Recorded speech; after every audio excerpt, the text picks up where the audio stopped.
Juliette! Hoje iremos falar sobre 5 teóricos em um vídeo. Então já aproveita e pega a cadeira. Então, eu me empolguei um pouco. Aproveita e faz uma pipoca. E vamos lá. O que estuda na psicologia do desenvolvimento humano? Busca entender de que maneira ocorrem as mudanças no decorrer do tempo e como as mesmas podem ser descritas e entendidas.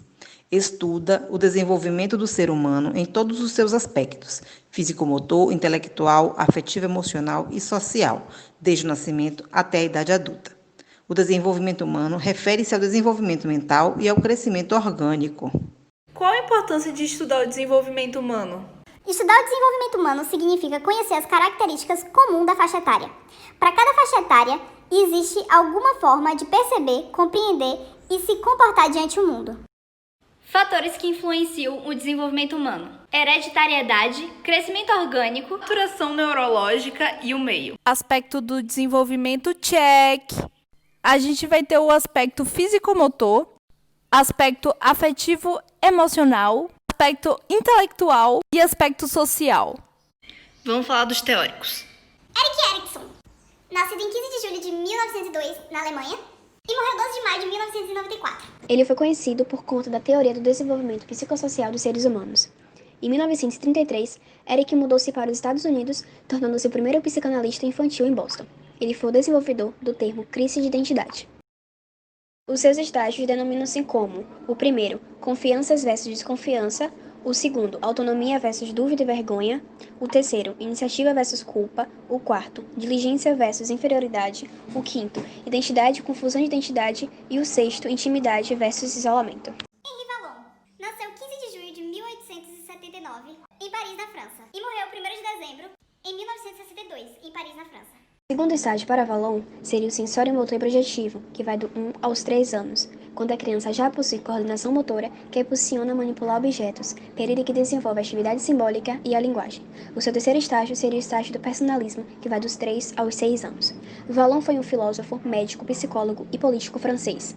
Em seus estudos, ele estabeleceu que a criança passa por 5 estágios de desenvolvimento, cada um com suas características próprias. O primeiro seria impulsivo emocional, que vai do 0 a 1 ano.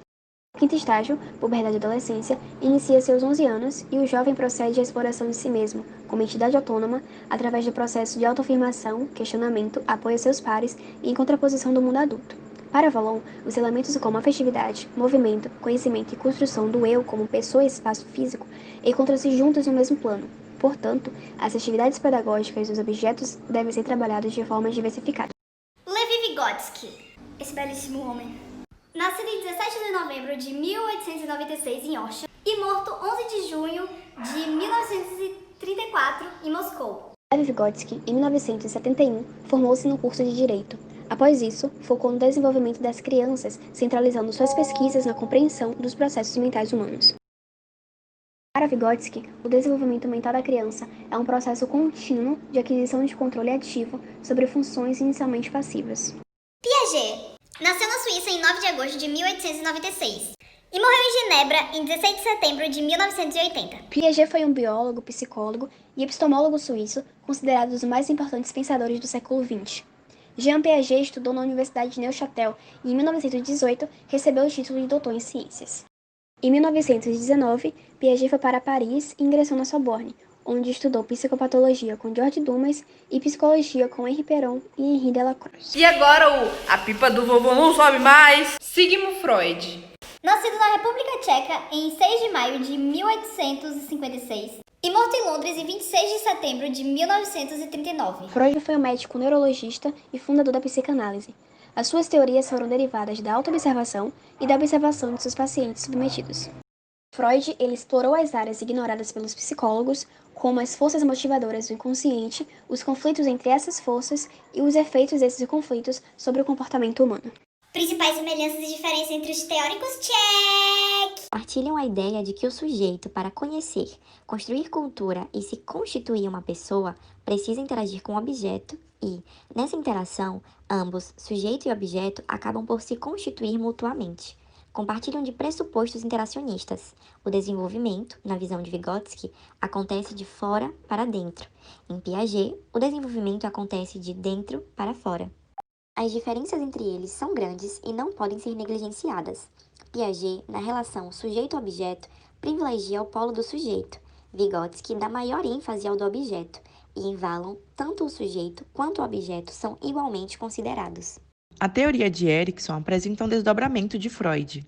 Ambas são separadas em fases da vida de uma pessoa de acordo com a idade e como a pessoa irá se adaptar e prosperar como adulto se uma determinada característica é adquirida durante cada estágio. Uma grande diferença entre as duas teorias é onde a ênfase é colocada no desenvolvimento.